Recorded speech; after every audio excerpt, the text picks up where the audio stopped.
Let's see, it's March, right? Yeah. What, 2.5? Looks like we're in good They shape. said they heard Yeah, our that heart. clock's an hour off. Does it want to turn on the recorder? None of theirs. The March meeting of the Greenwich Township Land Use Board is called to order. This is the regular meeting of the Land Use Board of the Township of Greenwich. Adequate notice of this meeting has been given in accordance with the Open Public Meeting Act, in that a notice was published in the Star Ledger and Express Times newspaper. Notice was posted on the municipal bulletin board in the Township Administration Building in Greenwich Township, New Jersey, and notice was filed with the Township Clerk. Roll call. Mr. Paul Bean, Class 1. Here. Mr. Joseph Chitello, Class 2. Here. Mr. Frank Marchetta, Class 3. Here. Mr. Ray Buckholder, Class 5. Here. Class 4? Class 4, sorry. Yeah. I'm class 5. I got promoted. Mr. Bruce Williams, Class 4. You hear? Ms. Kathy Colling, Class 4. Here. Ms. Dawn Marie Condas, Class 4. Here. Mr. Mark Spaderi, Class 4. Here. Mr. Gary Hill, Class 4. He's late. Joseph Fiamma, Alternate 1. Mr. Jeremy Blunt, Alternate 2. Mr. Bill Cognac, Alternate 3. Miss Pam Peslis, Alternate 4. Okay. Everybody rise for the flag salute. Oh, there we go. Look at that. I was standing looking at the wall. Where's the rabbit? I pledge Allegiance to the flag of the United States of America and to the republic for which it stands, one nation, under God, indivisible, with liberty and justice for all. I like Stan much better.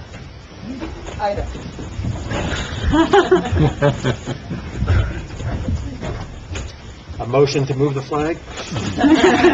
All right. We have minutes from January 9th. Does anyone have any comments or suggestions or... Yeah, we're missing Bill Cognac from the attendance. I guess he got exited out somehow in the... You didn't? Did you get the agenda? It was on the same email.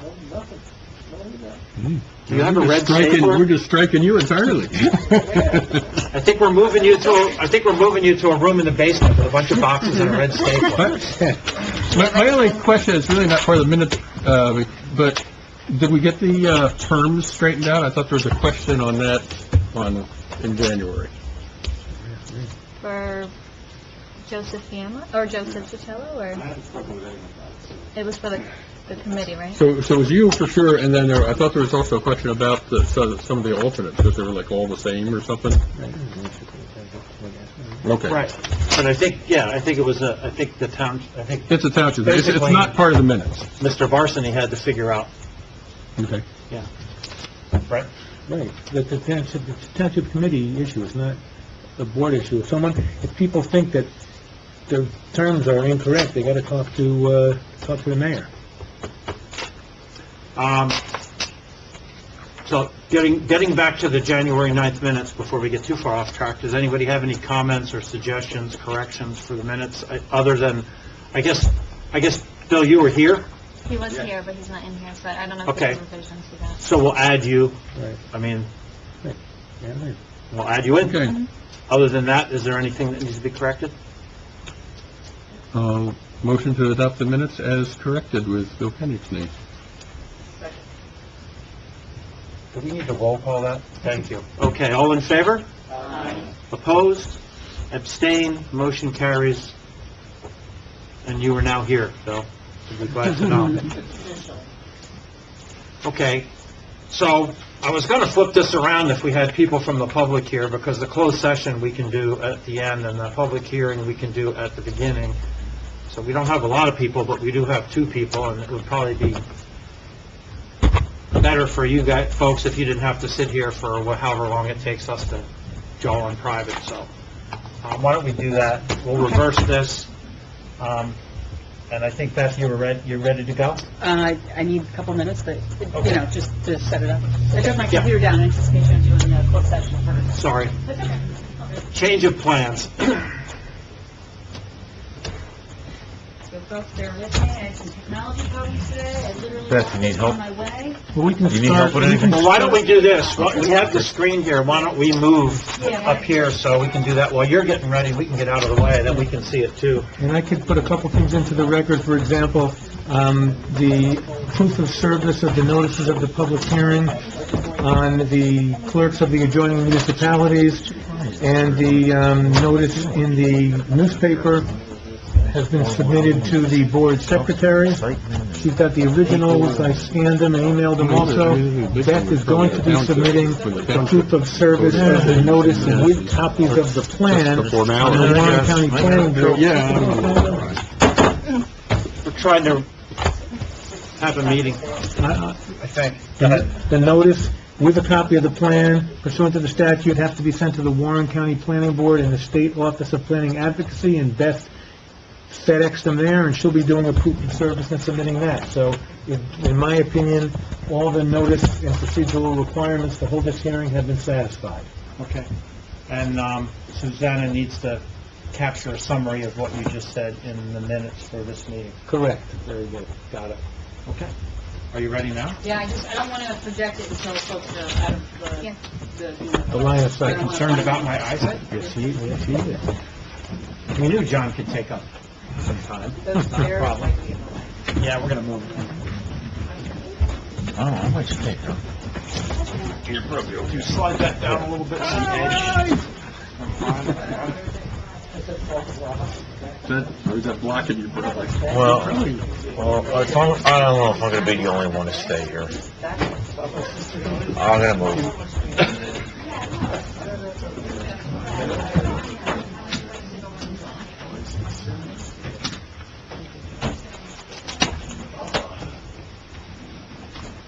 Do you want to make that smaller? Oh, yeah, definitely. I'm going to move it in and lift this thing up a little bit. You want the lights off?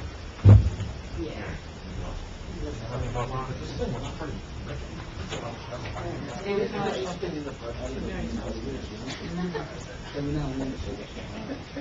Adjust the size, too. You got it backwards.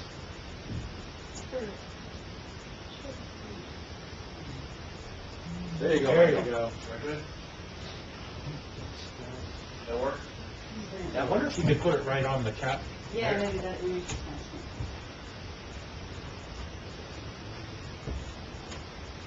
There you go. All right, now we're Then we'll good put something somewhere. under it. Yeah. Good, good, good.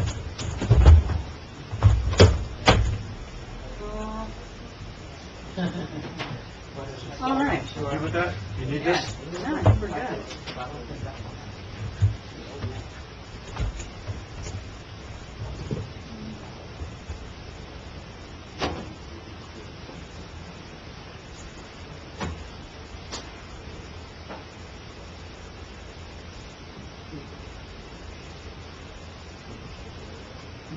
I'll figure out the remote control later.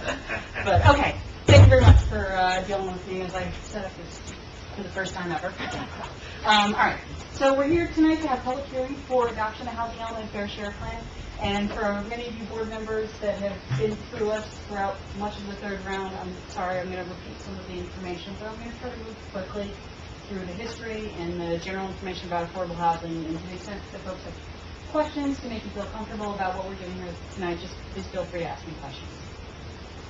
But the first thing I want to be clear about is, so this is a housing element and fair share plan. It is an element of your master plan. So what's happening this evening is it's before all of you on the land use board as adoption as part of your master plan. So that makes it, it will make it, just like any of the other elements, like your land use element, your circulation element, and so forth. It's just one more piece of municipal policy that is used to underlie municipal actions and ordinances such as, but not including, ordinances that might set forth new zoning to accommodate affordable housing. So with that, let's get going. As we've talked about before, New Jersey's system, and am I in anybody's way before I, okay. New Jersey's system is actually voluntary, but it is really heavily incentivized. So that means that while towns don't have to participate, if you choose not to, you're going to end up with a builder's remedy. And when we say participate, what we mean is that municipalities adopt housing elements of fair share plans, and that housing element identifies the affordable housing obligation and sets forth how the town is going to satisfy it. Once that's done, it gets submitted to somebody that's going to conduct a review and an approval of it. It used to be the Council on Affordable Housing, our state agency. They have, for the last several years, but officially in 2015, been deemed to be a more-bound agency. We can no longer rely upon them. So, of course, that's why we're before the courts now seeking a judgment of repose.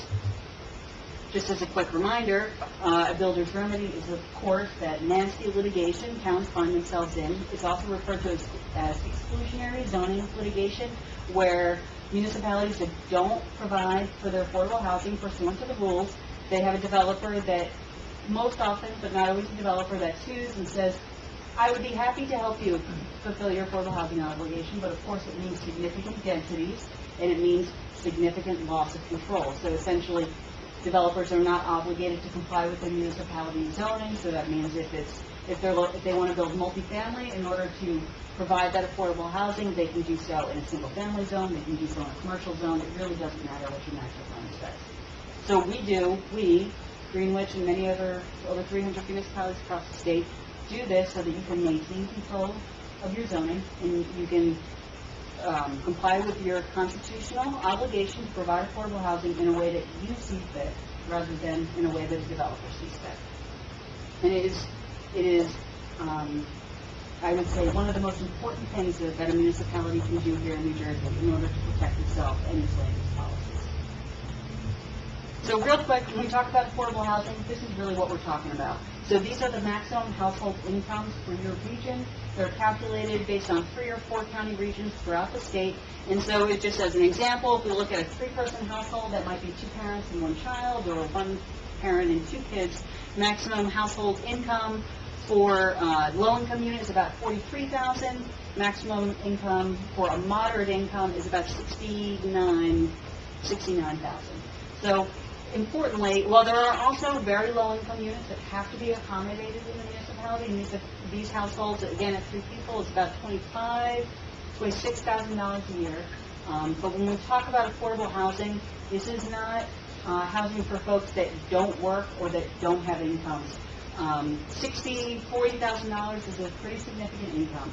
And so it's important to remember the population that's being served by this program, this requirement in New Jersey. It's really households that many folks might consider to be middle income. Workforce housing, it includes folks like all the full-time employees in your retail stores, a lot of office folks, and then also public service folks. We think about sometimes folks working in the school district, as an example. So it really serves a wide variety of households. Just as another set of examples to help folks understand who or what types of housing units we're talking about. So these are sample or illustrative rents and sales prices. So again, we're looking at, even though they're far reduced below market value, they're still somewhat significant, with a 2-bedroom home costing the huge ranges between, because it ranges between very low income all the way up to moderate income. But we're looking at homes that cost up to $170,000 a year. So this is, so these are potentially significant costs as well. So the historical context, I'm not going to go through all of this in detail, but what's important to remember is we do all of this, we're having this conversation because of something that happened back in 1975. And that was a New Jersey Supreme Court decision where the Supreme Court essentially said to one municipality, Mount Laurel Township, this is the Mount Laurel doctrine we're dealing with now, but they told Mount Laurel Township, you may not exclude households that are low and moderate income. And Mount Laurel, quite frankly, had taken some pretty significant measures to do so. So they got their hands slapped in 1975, referred to as the Mount Laurel 1 decision. There were some complications with bringing themselves into compliance, and so that's why we have the 1983 Mount Laurel decision as well. And that decision put a finer point on that which is required of municipalities, so it's not simply good enough to tell a town, but you can't have, you can't simply zone to permit a variety of households. There's literally a calculation that must be done. There's a specific number of households that must be accommodated through your zoning. COA, or the state, heard that. In order to facilitate some order to what had become a really chaotic process, we had the Fair Housing Act adopted. That Fair Housing Act basically set us up for where we were pre-2015, meaning state agency, Council on Affordable Housing, was created, we had COA rules, and they began their process of rulemaking. They did so from 1987 to 1999 pretty well. Not everybody was for the fans, but at the end of the day, they issued numbers, they issued rules, and towns were able to get the plans approved. It was successful. That started to fall apart in the third round, beginning in 1999. There were a series of delays, series of lawsuits, litigation. COA made attempts to adopt rules, or I should say they did adopt rules. They were overturned twice by the appellate court and the Supreme Court. They tried to do so again in 2014, but failed. They literally deadlocked, as many of you heard me say a number of times. Ultimately, Fair Share Housing Center, which is a name that's going to continue to come up, sued to enforce litigants' rights. They really basically sued to force the state agency, to force the state to address the problem, which is the state agency that was not taking the appropriate action. The Supreme Court in 2015 heard that, and they issued their decision that is now the reason why we're specifically in this process. And that's when they said, towns, you can't wait on COA, go to the courts, get your number, get your plan approved for them. You can't wait for the state agency anymore. And so that was the 2015 Mount Laurel Court decision. Throughout all of this process, Greenwich has been working now. So when we talk tonight about new sites, we're not talking about sites needed to address the old obligation from 87 through 99. As you'll see, we have a site, and that's because Greenwich has been taking actions over the years. So we got first round substance certification from COA. We got second round substance certification from COA, and you guys tried your best for the third round. We adopted plans, we submitted it to COA, but the state agency was not functioning. Essentially, because of all the litigation, we had trouble reviewing and approving very many housing elements. Unfortunately, Greenwich's plan wasn't one of them. But with the 2015 decision coming out, the township did what was necessary again in order to protect that zoning, and they filed a declaratory judgment action, meaning that they raised their hand to the court and said, court, we want to comply. We want to know what our obligation is, and we want to meet it so that we don't have builder's remedy litigation. And that's the 2015 declaratory judgment. Every municipality at that point in time didn't know what its number was. The Supreme Court didn't declare it. So the only option was, well, two options. We could have gone to court. We could have had a very long and protracted trial over it, very lengthy trial, or we could settle with Fair Share Housing Center, the organization that pressed for the 2015 decision. We took the second option. It was a great decision. We settled on the rehabilitation obligation, the prior round obligation, and third round obligation we'll go through. But just as a reminder, our third round obligation was 204 units. I'll go through this again in a minute. But a decision that came out for another county that calculated or determined a methodology that could have been applied to all other municipalities, that methodology suggested a much higher number for Greenwich Township. But because all of you settled, well, really the Township Committee settled, we were able to keep that 204-unit obligation, so reduce the Township's obligation, and also avoid the lengthy and costly trial. So, we entered a settlement agreement with Fair Share Housing Center in 2017.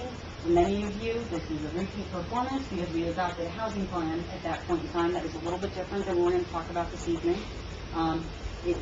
Since the adoption of that plan, since that settlement agreement, there have been a lot of negotiations between the township, Fair Share Housing Center, and various developers to essentially come up with an improved plan that would spread the affordable housing onto multiple properties. And that's really what we're here to talk about tonight. This is the hopeful conclusion, right? Knock on wood. The conclusion for all of these negotiations, back and forth, which site, how many units here and there. Well, I think we've got it figured out. And that's the housing plan that we're here for this evening. But we're not done before I get to the good stuff. Real quick on the obligation. So, like I said, we've got three components that we're going to talk about. The rehabilitation obligations, the prior round, and the third round. Just as a reminder, that prior round obligation, it was already set by COA. Technically, we settled with Fair Share Housing Center, but it was never going to change. So when we talk about our settlement, our negotiations over the number, it's the third round and the rehabilitation obligation. It's really those two.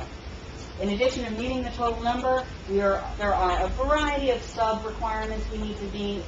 It's not good enough just to have the number of affordable units. We've got to make sure we provide the minimum number of rental units, the number of family units. We can't exceed the number of permitted senior units. We've got to provide a minimum number of low-income units, and we've got to provide the minimum number of very low-income units. And that's just a sample of the requirements. There are a bunch more that I will not get into. So with that, let's talk about the good stuff. So we're going to start with the rehabilitation obligation. This is the number, so it's 8 units.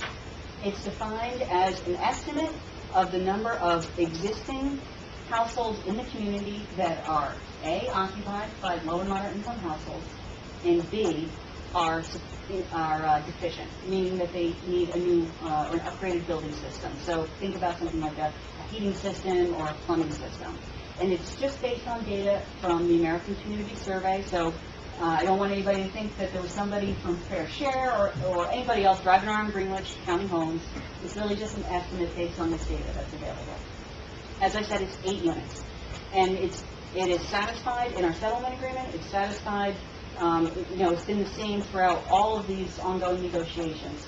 And it's met through the township's continued participation with the Warren County Housing Rehabilitation Program. So this is a program that the county runs, and frankly, just about, I think every county in the state runs a rehabilitation program. Somerset County. What's that? Somerset County. Of all the counties? Yeah, found out today, I'll tell you right away. Interesting. Okay, side note. So they take federal funds, CDBG funds, and they use that to rehabilitate homes. So if you're a homeowner in the community that has low income, you apply to the county, you give them your income information to verify that you do indeed meet the income requirements, and you apply to upgrade your home. The home has to be brought to code, and you have to have a major system. It's fairly lenient. It includes things from roofs to new entryways, not new doors necessarily, but like new stairs and railings, things like that, new plumbing, things along those lines. So anything that's classified as a major system is needed in order to keep code compliance. So the township has historically participated in this program, and we're simply going to continue to do so, and that's going to meet your 8-unit rehabilitation obligation. Just importantly, and unlike the other obligations, this requirement means that the township participate in the program and see that the program is adequately marketed. But if at the end of the 3rd round, which runs through 2025, you guys have only done, let's say, 5 units in the township, you're not required to go ahead and start knocking on doors and telling people you must have a new roof. It's good enough that you simply make the program open and available to everybody. So that's a rehabilitation obligation. Just out of curiosity, Beth, do you know how many homes that Greenwich has done with the rehabilitation program? I want to say it's somewhere in the neighborhood of a dozen, but it's over a very long time. Okay. Yeah. And I would say the 8 units is relatively low for a lot of communities, and I think it reflects the fact that the housing stock here in Greenwich is really pretty darn good. There are certainly some homes that could use an upgrade, but in general, many of the homes are well maintained in the community. So for the, so here we go, 8 units. So next I want to talk about our new construction obligation. This is the prior round and the 3rd round obligation. So unlike the rehabilitation program, we just have to participate in something and let people come to us. The township is required to take more proactive measures in order to meet that prior round and that 3rd round obligation. And we're going to go through each of the sites shown here. So first, the prior round obligation. This is that number that represents the affordable housing obligation from 1987 to 1999. It was calculated by COA, and while part of this settlement agreement and the negotiations, it was never going to change. It was 41 units then, it's 41 units now, and it's fully satisfied. The township has one project which is going to meet this obligation. It's Greenwich Chase. This is an existing 570 unit project. It includes a total of 70 affordable units, of which 41 are used to meet the prior round obligation. The remaining 29 get carried over into the 3rd round in a way that you'll see in just a minute. But ultimately, the township has already taken all the actions necessary to meet this prior round obligation. So the real thing that we're here to talk about, of course, is the 3rd round. So as I said, we have a 240-unit obligation, and we have a couple of existing mechanisms that we've already talked about in past meetings that are going to help us achieve this. Let me just take care of those pretty quickly. And so it actually means I'm going to start from the bottom. Greenwich School. This is the site just down the street, actually, the old Greenwich School. We've previously done a redevelopment area designation for it, and it has been included in every one of our post-2015 third round plans. The idea is that this site would be available or redeveloped for up to 10 affordable units. They might be family, they might be seniors, they might be special needs. However, the township has historically had trouble attracting developers to this site, and it's a little questionable at this point in time whether or not we can say definitively that we will get affordable housing units out of the site and exactly how many affordable housing units on the site.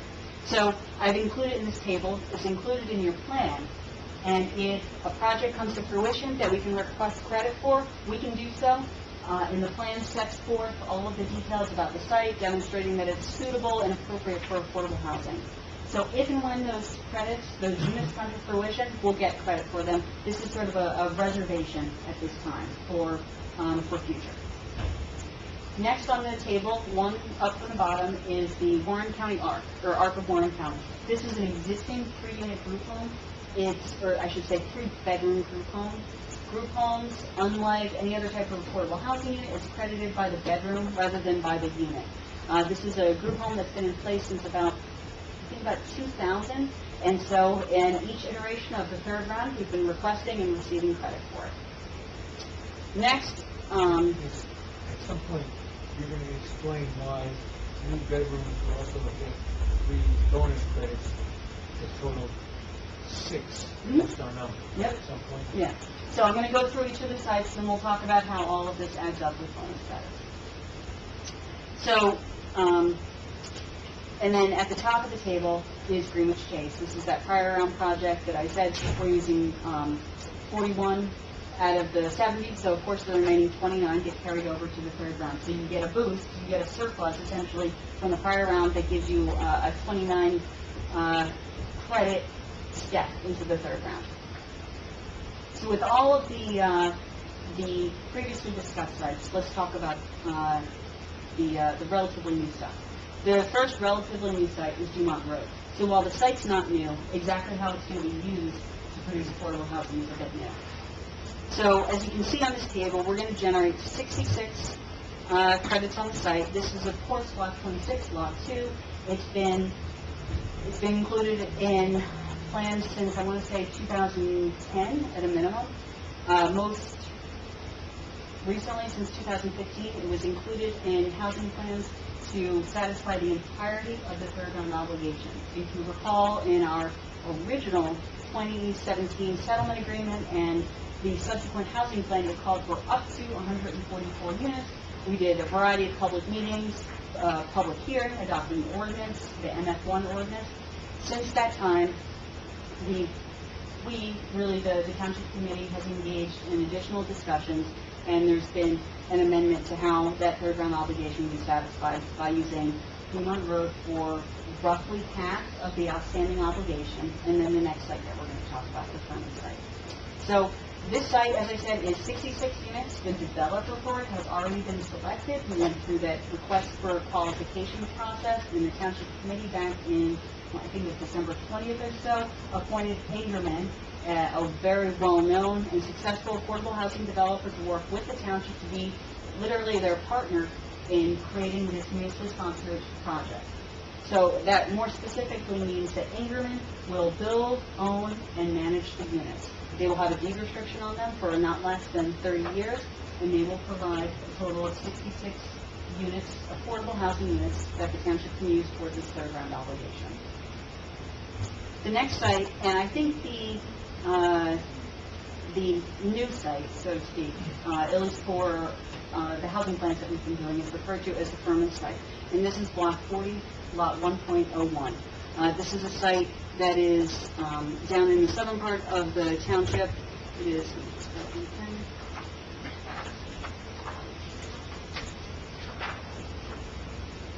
so it's, as you can see from the map, it's at a corner. It's along Route 173 and Voorhees Road. Sorry, I always forget the name of that road. It's largely surrounded by undeveloped property. As you can see from the map, the site itself is undeveloped.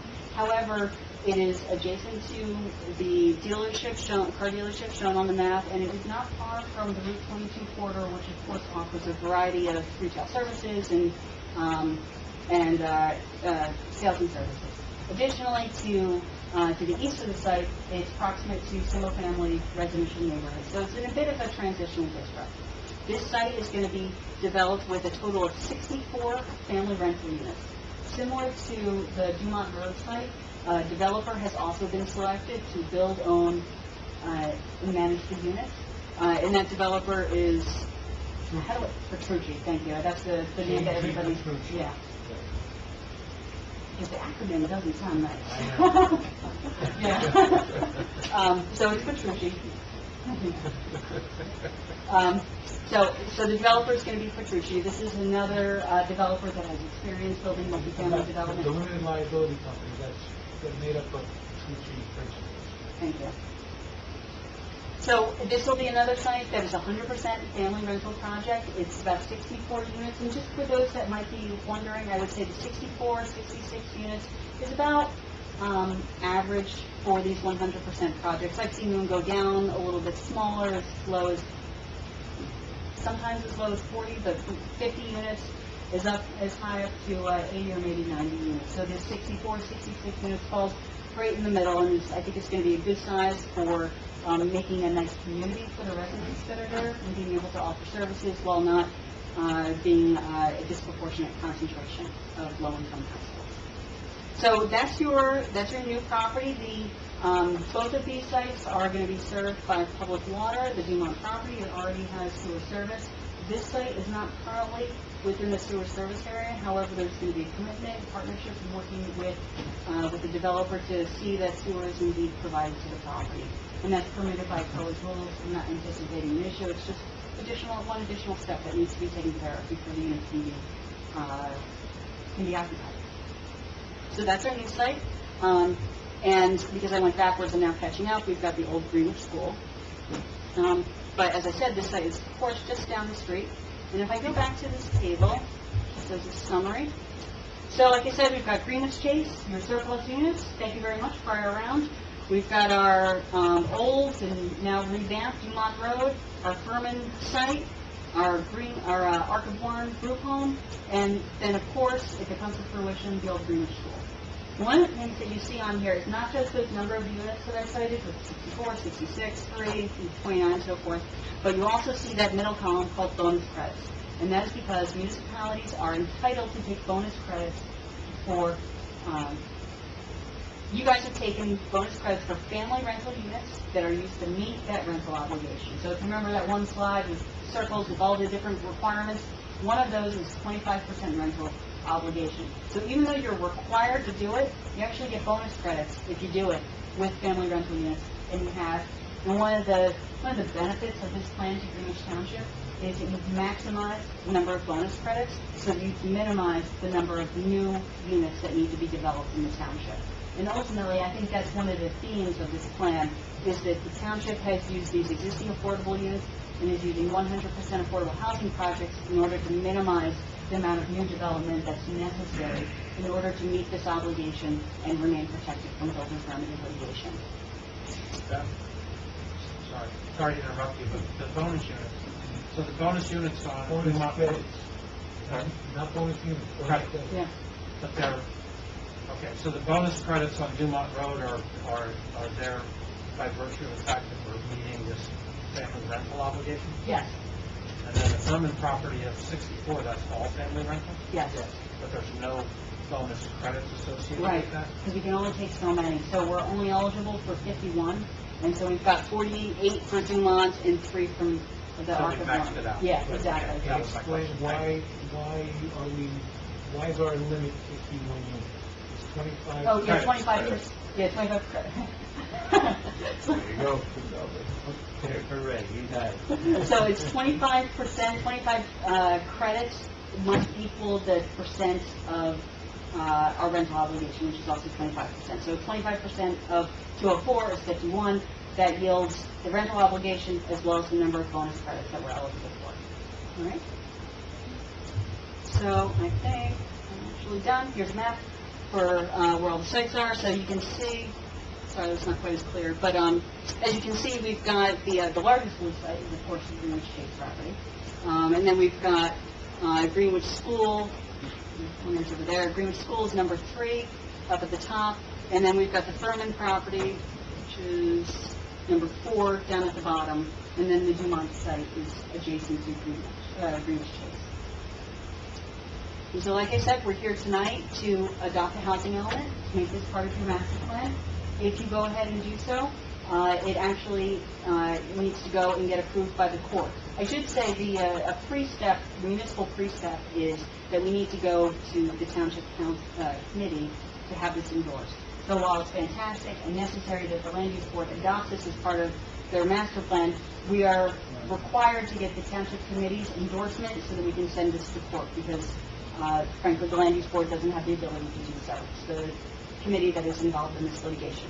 So we'll be before the committee, they will presumably endorse the report, and then we will go towards a compliance hearing where this plan will be presented to Judge Miller in Somerset County. Special Master will review the plan. He and the judge will presumably say, yes, it complies with the settlement agreement, it complies with the applicable code rules, and you guys can have an order of compliance and a judgment of repose, meaning we've met our obligation and we have protection from builder's remedy litigation from now through July 1, 2025. One slight little, because our initial settlement agreement went in front of Judge Miller for a fairness hearing and was approved, and then we had 2 additional orders from the judge letting us further negotiate. The third amended settlement agreement specifies that agreement itself will have to wait till we have a combined fairness hearing and compliance hearing. Yeah. So most of these go with fairness hearing and a compliance hearing. But because we've got 2 extensions and we did this final agreement, the only way Fair Share would agree to settle was they didn't want to have another interim step. So when we go, it's not simply going for a compliance hearing. We're actually going to go for fairness to get the settlement approved, the third amended settlement approved, and compliance. So normally you go fairness hearing, approval, adopt the ordinance, compliance hearing. Here, it's one step. One step is get the housing element fair share plan, adopt the ordinances, get everything set. Then, when you've got everything done, then we're going to go for a fairness hearing, approval, and compliance. Yep. And then after that, there's some just general implementation that's necessary. It should not come before this land use board for the typical implementation because there's annual monitoring that's necessary. That should be a function that I handle along with your staff and administrative agents. However, even though it's not part of the typical implementation tasks that are necessary, the land use board is still going to have to issue site plan approvals to these 2 properties, the Dumont Road and the Furman site. So even though they're included in the housing plan, even though they're addressed in the settlement agreement, you guys still have your regular powers of reviewing and approving those site plan applications so that you can confirm compliance with your affordable housing regulations and compliance with the applicable land use ordinance standards. I should also say that we're going to have to do some ordinance amendments as well for these sites too. The Furman site will need to be zoned to accommodate the 64 units, and the Dumont Road property, I think, is also going to have to be amended because the ordinance calls for not more and not less than 71 units, and we want to back that down to 66 units. So we're not quite done, but this adoption of a housing element is going to lay the foundation for all of these other development steps that are necessary before your plan is really complete and built. So, with that, what questions do you have? Yeah, this is a public hearing, so it's not just for board members, it's for members of the public. For the permits? Just for the record, can you identify yourself? Yes, I could. Ms. Ready. Doris Scullion, 13 Barkswell Court, Stewartville. And my question is for the Furman site. I know you said for the other site, the Dumont site, the developer would build, own, and manage the units. Is that the same for the Furman site? He will build, Yeah, yeah, okay. Absolutely, and that's one of the benefits of working with the developer, and entering into an agreement with them, is that the township can understand their operations much better than they would if this were just a regular development application. So maybe, so the Dumont site is municipally sponsored. The Furman site is both. They're both municipally They're both, sponsored. okay. Yeah, even though for the Furman site, I didn't say this during the presentation, so I'm sorry if it's confusing, but the Dumont site is municipally owned. That is a municipally sponsored construction project. The Furman site is not municipally owned. However, the township is still working in partnership with the developer to build 100% affordable housing development, and that also makes it a municipally sponsored construction site. They need not be owned by the township. The Dumont property is under the NF1 ordinance. Yeah. What is the Furman property? It hasn't been rezoned yet, so there is an anticipation that it'll be, I don't know if it'll literally be the MF2, but it'll be something along those lines. Yes. Yeah, definitely. Yeah, because we don't want the developer to come and have to request a use variance. But it's going to be in that too. I was told now for maybe some more creativity, but, yeah. I work. Question? So another question. Okay, so when you go through the, I guess the settlement agreement, the third one, I'm referring to paragraph 5. Okay. So, on the front, it's a little different. I guess this is the end for me. They go for the 9% credit for fat sales, they go for the 4% USDA loan. And if that fails, the township has two options. One is to bond to bridge the gap of financing, or to rezone a site for inclusionary development for 55 low and moderate communities. Correct. Yeah, so the agreement is intended to reflect the best case scenario and then sort of move down from there. So best case scenario is they get 9% tax credits. That's the most, I don't want to say it's lucrative, but the most beneficial funding. It's the most funding available. And it's also the most common funding that developers seek for these types of projects. So there's great hope and likelihood that they get that funding. If they don't, the developers indicated, and it's reasonable that they would be able to work with the 4% tax credits. And so it's less money through the same program, and then they would supplement it with the USDA loan. If that's not successful, then we move to the inclusionary zoning option. I will say that the reason why we have these options in there is the 9% tax credits are quite competitive. However, the 4% tax credits are not competitive. And so there's an expectation that if they're unable to receive the 9%, that they'll be able to apply, and I won't quite say it's automatic, because you have to be eligible, but it's not a competitive process to receive the 9%, or the 4% funding. USDA loan? I don't think that's competitive. I don't think it's very competitive. I don't know. Quite frankly, and there's not that many people that have a lot of experience with that loan, but developer Petrucci has represented that they had experience. Yeah, they were one of the developers that's made use of it, which is something that I think gives me at least, I can't speak for others, but gives me confidence in them stating that they're going to apply for that.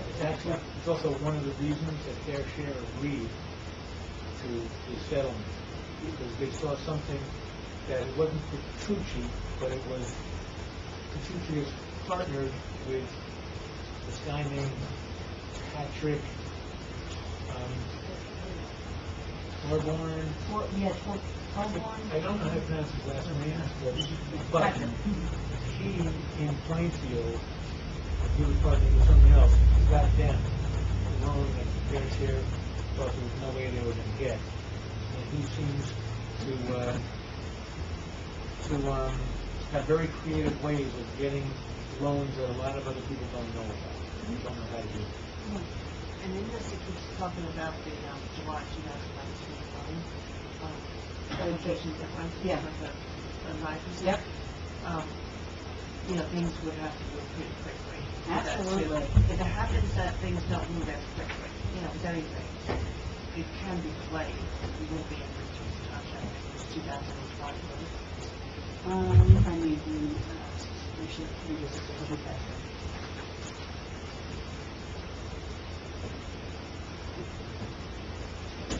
So it requires that, yeah, they can say that. It requires that they get it by December 31st, 2019, or they immediately seek 4% credit application. But I don't think that's necessary, but that's not necessarily that's not a bad thing. It's not a fatal flaw in the application. It's just, that means that they are planning to apply for the upcoming round of tax credits.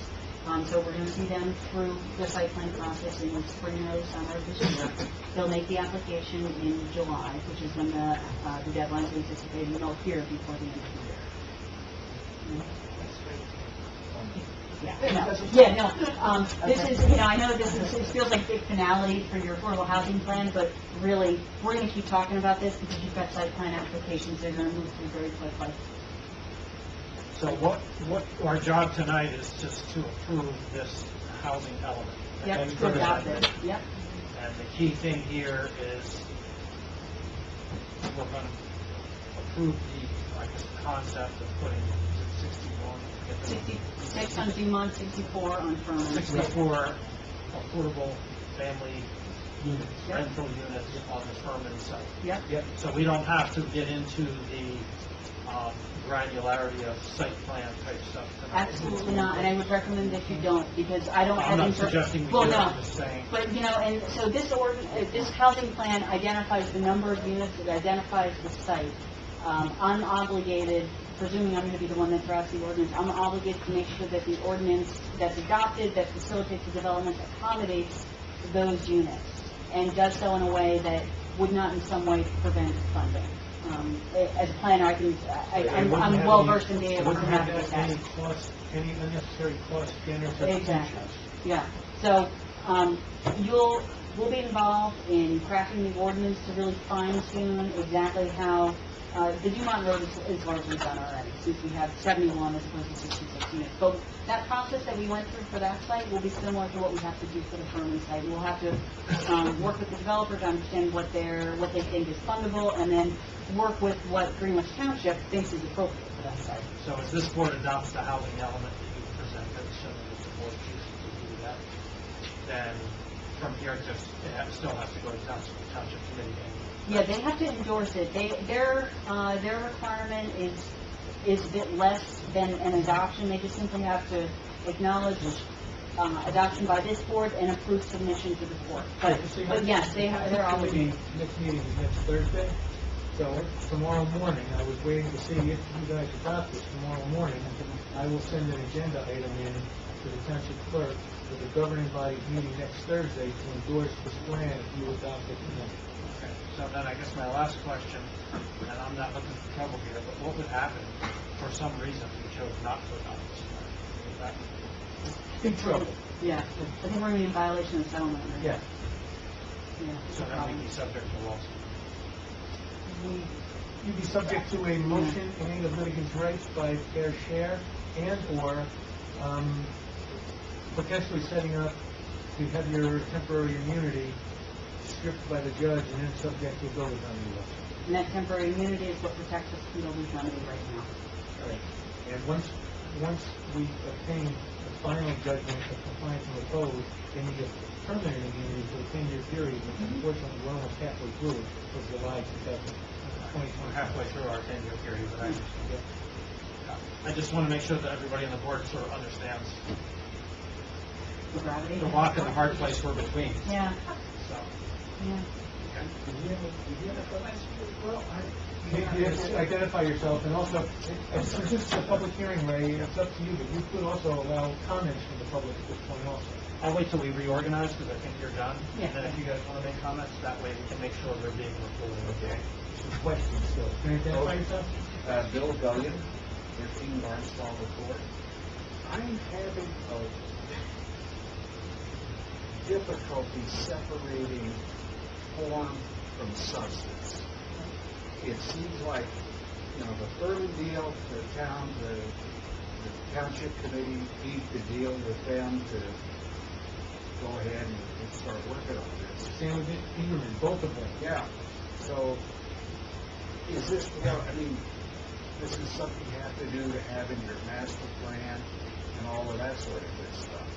But isn't the deal already pretty much done? No, because it has not been approved by the court. Right. So, I understand that. right now, technically, anything that Ingerman and Furman do, they're doing at their own risk. They have a signed agreement, but those agreements have a clause making them subject to being approved by the board. So technically, when Ingerman's out there doing soil testing and survey work at his site, and whatever Petrucci's doing at the Furman site, they're doing at their own risk, until and unless the court approves the settlement agreement. So this is really substantive. Oh, yeah. Oh, Okay. yes, Oh, yeah. yeah. Yeah, I this is wasn't, not a, you said master plan and all this other stuff is sort of like, yeah, that's nice, but no, I mean, yes, if the land use board chose not to adopt the housing only would be in violation of the settlement agreement, but it's still a critical piece of this process that planning boards and land use boards weigh in and hopefully put their stamp of approval on what is stated in the settlement agreement, but they don't always do that. Sometimes they have different ideas, and so this is a critical piece of the process and a legitimate opportunity for the board to express concerns, and for the public to express concerns. You can correct me if I'm wrong, Beth, but I think the situation that we're in today really isn't, the genesis of this is that we had a site identified for all of the obligations. Yes. That changed, but it didn't change our timeline to meet our obligation. Yes. So at the end of the day, what's happened here is we've had to fast track all of these other things in order to get another site within the timeline that we originally had. So we're not getting more time, but we're doing a lot more work faster to try to split this obligation from one site now to two. Exactly right. And actually, this process that the township has gone through since 2015 is really a testament to how important public and land use board participation is. We've had a settlement agreement that was referenced for all of the new units to be built on Dumont Road. The township committee heard public concern, and fast forward several months, couple of years, we're here today with a different plan. So normally, I don't think we strategically want to put ourselves in a position where we have two really, no other options, let's put it that way. But a lot of this is driven by the timeline as well. Beth, if you're done, I think we I'm can done, I'll shut this down. You guys can- resume our normal Yeah. positions.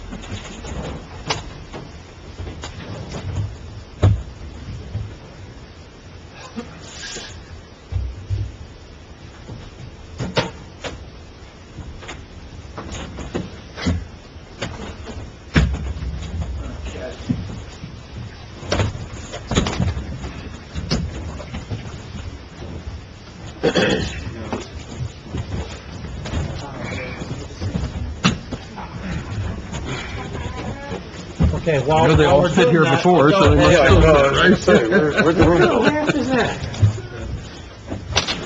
Not a good.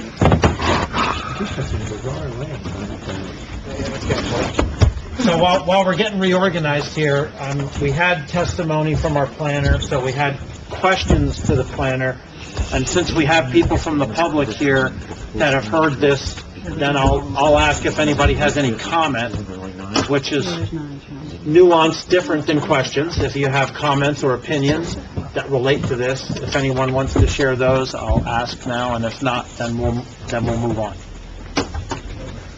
Yes, sir. Okay. Can you, I just want to make sure we can hear you, and then you have to identify yourself for the record, so we Can you know. just, move up under one of these, near the table? Either to the podium or underneath one of these microphones. John Fraser, Citizen Director. Assuming you vote on this, approve it, township Thursday approves it. But the fair share frequency, they changed it from 130 and it's really across two different sites. What's your strategy to say, hey, you're putting, you're part of the process? Oh, they know. They know. They're already well aware of it. They've signed an agreement with us saying that that's okay. Well, the zoning wouldn't allow it either. But you're still saying you have to look for the fair share. No. We're going, the Fair Share Housing Center is not a governmental agency. They are a nonprofit. They were the plaintiff, so to speak, at the Supreme Court, getting COA shut down, They are an intervening defendant in our declaratory judgment action. The approval we need, once we reach this settlement with Fair Share, because it involves something involving the public interest, which is low and moderate income housing, we can't just, a municipality and a private party can't just sign a settlement for that. It has to be subject to a fairness hearing by the Superior Court. So what we're seeking the approval of is from Judge Miller, who's the Mount Laurel judge for Vicinage 13, which is Warren, Somerset, and Hunterdon County. That's the approval we need, Judge Miller's approval. Okay, so the fairness from the court. Yes, this is the court to determine that the settlement is fair, by the way. Not that it's fair to residents in Greenwich. The test is it fair to low and moderate income individuals? That's what Judge Miller has to determine. I don't know the court specifically.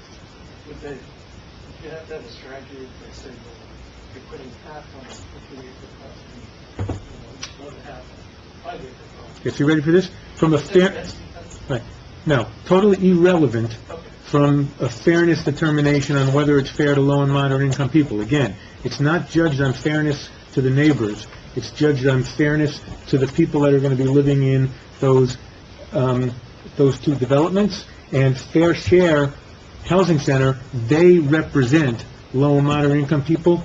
They've signed the agreement, they believe it's fair, and I would be very surprised, and let's put it out there, I'll be shocked if Judge Miller didn't find this agreement fair. You don't think the judge would complain that you're... No. Well, put it this way, so I've had 5 fairness hearings so far with other municipalities. My bad luck or whatever, 2 of them have been contested fairness hearings, where and I've gotten those 2 settlements have been approved in the face of, one of them had a neighborhood objecting, and the other one had 2 developers objecting. And Judge Miller puts a lot of weight in the fact that if Fair Share Housing Center has signed an agreement with you, and they are the representative of low and moderate income people, he puts a lot of weight in the fact that we're settling with Fair Share, we're not settling with a developer. If we were settling with a developer, the presumption is that the developer is interested in what? Making the money, not really the housing. The presumption with Fair Share is that they're interested in the housing, and so when they put their name on the line and they sign, it has more weight with the judges viewing these things than if you just settled with a developer. Can you spell your last name? Creighton, C-R-E-I-G-H-T-O-N. C-R-E-I. G-H-T-O-N. G-H-T-O-N. John with H. You beat me to it. Thank you. If there's no other comments, then I'll go ahead and ask the board if there's any final questions or comments before we get a motion to approve the housing. We don't have a name for this housing element? Yeah, we do. Is it? This is Housing Element and Fair Share Plan, dated March 4, 2019. Okay, so that's what we're looking to approve. Any other comments, questions from the board? Frank? Just one thing, just to note, we're getting, I think, 9 credits now for the next round. That's right. So there's a 9-unit surplus through development of all the various sites that we talked about that we'll get. So you guys have a 9-unit step forward into the 4th round. Just like we had a 29 step forward from the prior round to this 3rd round, we're going to have the 9 credits in the bank, so to speak, going forward to the 4th round. Yep. And potentially, I will say, for the 4th round, if we have a structure similar to we do now, those surplus credits are going to be family rentals, so it's likely that those 9 units will be eligible for up to 18 credits in the 4th round. Bonus credits, that's a good point. Okay. So, good job. Very good. So if I'm not hearing any other comments or questions, then I'll ask for a motion to approve adopt the housing element and fair share plan from March 4th, 2019. Mark made the motion. Who's second? Frank second. Then we need a roll call. Paul Bean? Yes. Joseph Chichella? Frank Marchetta? Yes. Ray Buckwalter? Yes. Bruce Williams? Yes. Kathy Cullen? Yes. Don Marie Condos? Yes. Mark Spadari? Yes. Bill Cognac? Pam Pestis? Motion carries. Thanks, everyone. Thank you, Beth. It's a PowerPoint, then it wasn't a PowerPoint, then it was a PowerPoint again. Well done. Keeping on your toes. Okay. So the next thing on our agenda is a closed session, so I'll need a motion from someone to go. Do we have to read all of that? It's only 3 paragraphs. Want me to read it? I'll read it. Double space. Greenwich Township Land Use Board Resolution authorizing closed session, whereas NJSA 10:14-12, the Open Publics Meeting Act authorizes this board to exclude the public from that portion of a meeting at which this board discusses certain matters. Whereas the board is about to discuss such a matter where the confidentiality is required for the attorney to exercise his ethical duties as a lawyer, namely attorney-client privileged legal advice regarding the status of the pending affordable housing litigation titled In Re Greenwich Township Compliance with Third Round Housing Obligation. Docket number WRN-L-228-17, semicolon.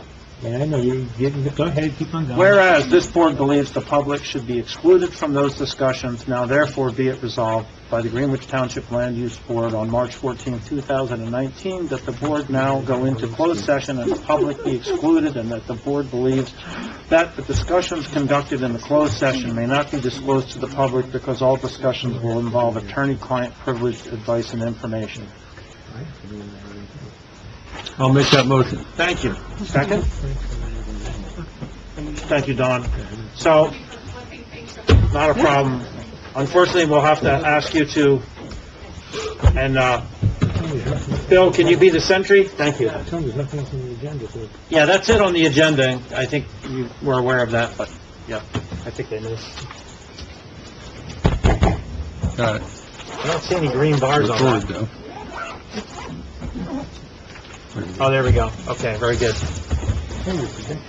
I know. And I think that concludes our meeting for this evening. That's all the fun we can fit into a Thursday night in March.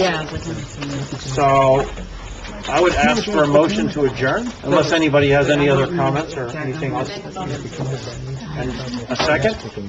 All in favor? Opposed? Abstained? Motion carries. Have a pleasant evening, everyone.